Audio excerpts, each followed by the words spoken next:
স্বপ্নাদেশ পেয়েছিল মুসুরি গ্রামের মুরারি চক্রবর্তী।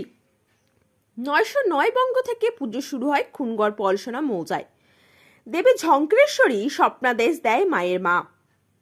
মায়ের প্রসাদ করে মন্দিরের মাটি ঝ্যাঙালয়ে ডোবাতে স্নান করে মন্দিরের মাটি ক্ষতস্থানে লাগালে ঠিক হয়ে যায় রোগ। ক্ষীর কলসি নিয়ে সমগ্র গ্রাম পরিক্রমা করার পর খুনগড়ে পৌঁছায় প্রতি বছর। আষাঢ় মাসে কৃষ্ণা প্রতিপদে গুরু পূর্ণিমার পর এই পুজো হয়। সম্প্রদায় ভিত্তিক নৈবেদ্য নিয়ে পুজো দেয় সকলে। ক্ষীর কলসি নিয়ে খুনগড়ে স্থানীয় গ্রামের সকলে পৌঁছায়। সোমবার মঙ্গলকোটের 7টি গ্রামে মা ঝঙ্করেশ্বরী পুজো অনুষ্ঠিত হয়। গ্রামের সকলে ঝঙ্করেশ্বরী তলায় পূজা নিয়ে আসে।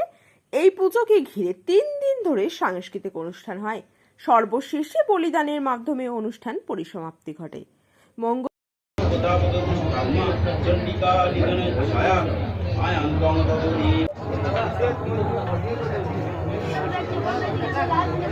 এই পলসনা গ্রামে এই পুজো শুধু পলসনা গ্রামে হচ্ছে না, পলসনা, মুসুরি, ছোট বজলা, বড় বজলা এই 4খানা গ্রামে জীবন্ত সর্বরূপী মূর্তিতে পূজিত হয়। তারপরে আরও যে সমস্ত গ্রাম 3খানা আছে, শিকোত্তর, ময়দান আর নিগন, এখানে পুজো হয়। এখানে কিন্তু আমাদের জীবন্ত মূর্তি দেখা যায় না। এই ঠাকুরের একটা বিশেষ মাহাত্ম্য আছে। তবে এর আবির্ভাব এই 909 বঙ্গাব্দে প্রথম উপনীত হন খুনগড় ডাঙা, আমাদের গ্রামের পূর্ব দিকে খুনগড় ড্যামে হয়। তিনি স্বপ্নাদেশ দেন পাশের গ্রামে মুসুরিতে মুরারি মোহন চক্রবর্তী, তিনি স্বপ্নাদিষ্ট হন। আমি এখানে কৃষ্ণা পুঁথিপদে, এই আষাঢ় মাসে কৃষ্ণা পুঁথিপদে তিনি আবির্ভূত হন। সেই থেকে কৃষ্ণা পুঁথিপদে পূজিত হচ্ছেন। তা দেবী ঝঙ্কেশ্বরী এর মাহাত্ম্য অপরিসীম। এখানে কোনো অভাব অভিযোগ আমাদের নাই।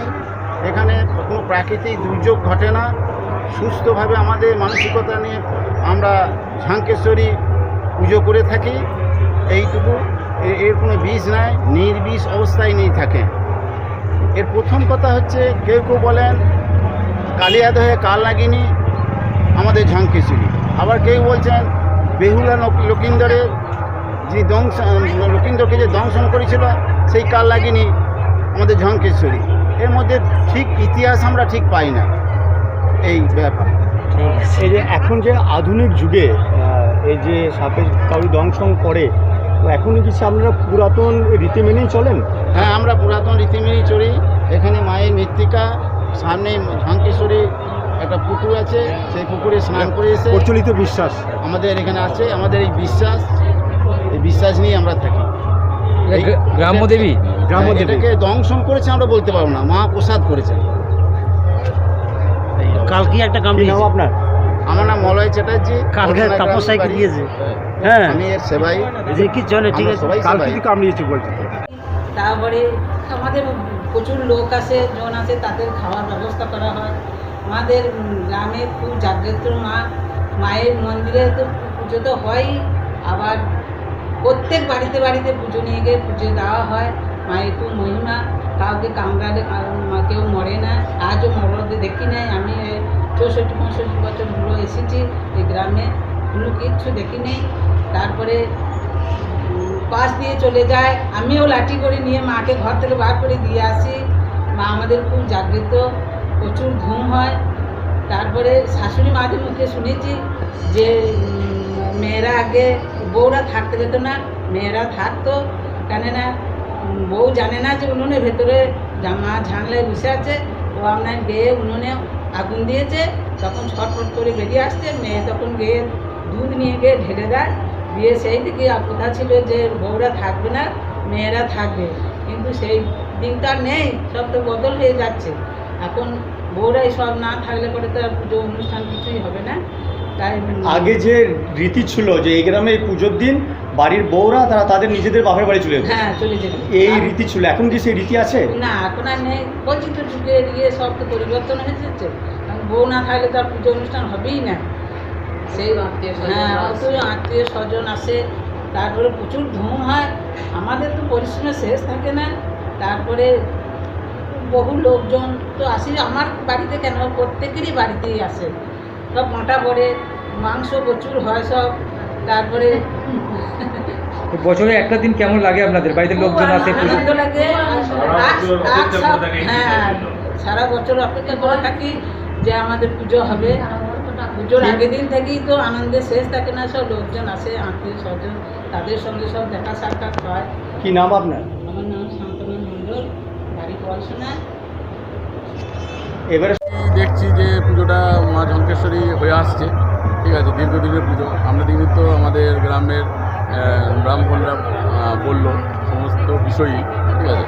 আমাদের পলসনা গ্রামের বাদেও 4টি গ্রামে জীবন্ত ঝাংলাই দেখা যায়, আর বাকি 3টে গ্রামে জীবন্ত দেখা যায় না, কিন্তু তাদের পূজিত হয়, ঠিক আছে। আর আমাদের বিশেষ বৈচিত্র্য হচ্ছে আমাদের এই 4খানা গাঁয়ের মধ্যে আমাদের পলসনাতেই শুধু জ্যান্ত ঝাংলাইয়ের পুজোটা হয়। এটা আর কোথাও আপনি দেখতে পাবেন না বা পাওয়া যাবে না। এই যে জ্যান্ত ঝাংলায় নিয়ে আপনারা পুজো করলেন, যে এখন এই আধুনিক যুগেও কোন বিশ্বাস থেকে এই পুজোটা করছেন আমরা? এটা মায়ের বিশ্বাস।